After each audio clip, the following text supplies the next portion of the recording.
Можно ли стать героем для своего народа?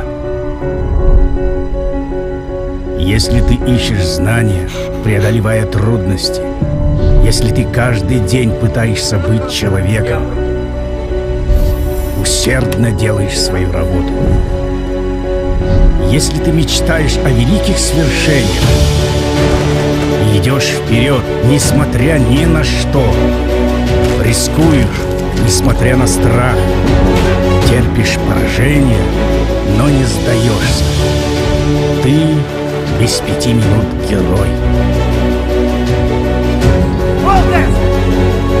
Времени осталось совсем немного. Город героев во всех кинотеатрах страны с 9 января.